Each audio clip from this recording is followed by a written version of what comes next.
আসসালামু আলাইকুম ইউটিউবের দর্শক ভাই বোনেরা, আপনারা যে যেখান থেকে আমার ভিডিও দেখছেন আশা করি সবাই অনেক অনেক ভালো আছেন। আর সবাইকে আমার গার্ডেন চ্যানেলের পক্ষ থেকে জানাই অসংখ্য ধন্যবাদ ও শুভেচ্ছা। আপনারা যারা আমাকে সাপোর্ট করছেন, আগে থেকেই আমার ভিডিও দেখছেন, তাদেরকে আমি অন্তর থেকে জানাই অনেক অনেক ধন্যবাদ। আপনারা যারা গ্রো ব্যাগে এরকম করে সবজি চাষ করতে চান, তাদের জন্য আজকে আমি একটা সুন্দর ভিডিও উপহার নিয়ে এসেছি।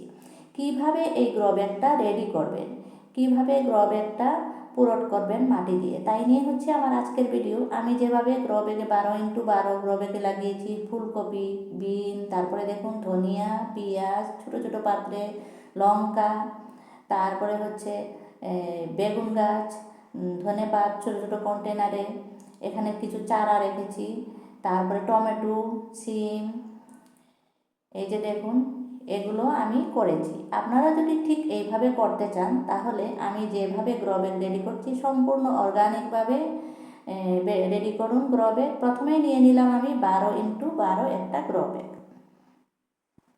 তারপরে এই ব্যাগটাকে কিভাবে ফুলফিল করব, আসুন স্টেপ বাই স্টেপ আমি আপনাদের সাথে শেয়ার করি। প্রথম কথা হলো ড্রেন হোলটা করে নিতে হবে। ছোটো ছোটো করে আমি ড্রেন হোলটা করে নিয়েছি। তারপরে হচ্ছে প্রথম লেয়ারে আপনারা কি দিবেন, স্টেপ বাই স্টেপ এভাবে লেয়ার হিসেবে আমি এটাকে পুরট করব। প্রথমে হচ্ছে সবজির খোসাগুলো আমি ছোটো ছোটো করে কেটে নিয়েছি। সবজির খোসাগুলো যদি ছোটো ছোটো করে কেটে দেওয়া যায় তাহলে এগুলো খুব তাড়াতাড়ি কম্পোস্ট হয়ে যায়। দেখুন কত ছোটো ছোটো করে কেটেছি। ঠিক এইভাবে করে সবজির খোসাগুলো কেটে নেবেন। এখানে রয়েছে পেঁয়াজের খোসা, আলুর খোসা, আমার কিচেনের যত সবজির খোসা বের হয় সমস্ত কিছু। পেঁয়াজের খোসাটা দেওয়া খুব ভালো, পেঁয়াজ রসুনের খোসা এগুলোতে ফাঙ্গিসাইডের কাজ করে। তারপরে হচ্ছে প্রথম লেয়ারে আমি কী দিব, যদি আপনাদের কাছে কোকোপিট থাকে তাহলে অবশ্যই দিয়ে দেবেন। আমার কাছে কোকোপিট নাই, কিন্তু এভাবে আমি নারকেলের ছিলাগুলো নিজেই ছোটো ছোটো করে কেটে নিয়েছি, এগুলোকে বিছিয়ে দেব প্রথম লেয়ারে। এই যে দেখুন এখানে আমি কিছু নারকেলের খোসা নিয়েছি, নারকেলের ছিলকা, এগুলোকে আমি এভাবে বসিয়ে দিলাম নিচের লেয়ারে। ওখানে একটু পাথর দেওয়া যায়, যদি পারেন একটু কয়েকটা পাথর দিয়ে দেবেন, পাথর না দিলেও চলে। আমি এভাবে দিয়ে দিলাম নারকেলের ছিলকাগুলো। তারপরে এখানে আমি কি দিচ্ছি, আমার কাছে রয়েছে কিছু কাঠের গুঁড়া, যদি আপনাদের কাছেও থাকে তাহলে দিতে পারেন, আর যদি না থাকে তাহলে কোনো অসুবিধা নেই, আপনারা এখানে ডাইরেক্ট সবজির খোসাগুলো ঢেলে দিতে পারেন। আমি প্রথমে কাঠের গুঁড়াগুলো দিয়ে দিচ্ছি, এগুলো কম্পোস্ট হতে সহায় করে, এগুলো খুব সহজে কম্পোস্ট হয়ে যায়। এগুলো নিচে পড়ে থাকবে, তার উপরে হবে, এগুলোকে একটু মিক্স করে দিলাম। তারপর উপরের লেয়ারটা হবে সবজির খোসা। সবজির খোসাগুলোকে আমি কেটে নিয়েছি, আপনাদেরকে দেখিয়েছি, ঠিক এইভাবে করে কেটে নেবেন। তারপরে সবজির খোসাগুলো ঢেলে দিলাম। অনেক দিন থেকে সবজির খোসা জমা করে রেখেছি, এগুলো পচে গেছে। তারপরে আমি কম্পোস্ট সার, পুরনো শুকনো গোবর এগুলো দিয়ে দিলাম। যদি আপনাদের কাছে থাকে কম্পোস্ট দিবেন, না থাকে শুকনো গোবর সার দিয়ে দেবেন।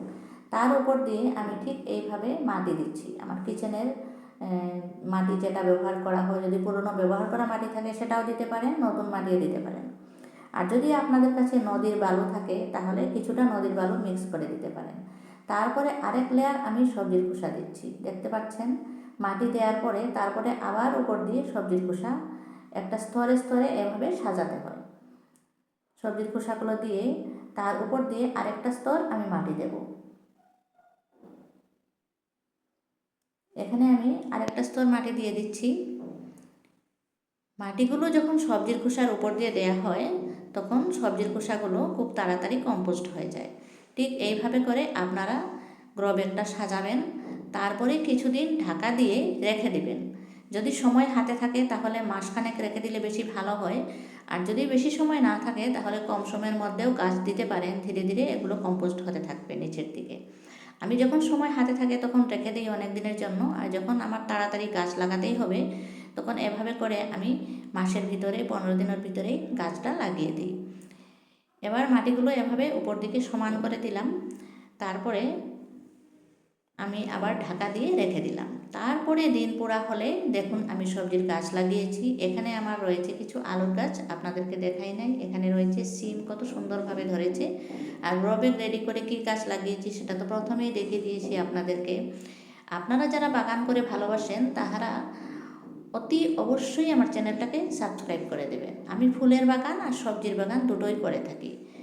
সবাই ভালো থাকুন, সুস্থ থাকুন এই কামনা করে আজকের ভিডিও থেকে এখানেই বিদায় নিতে চাই। Happy gardening.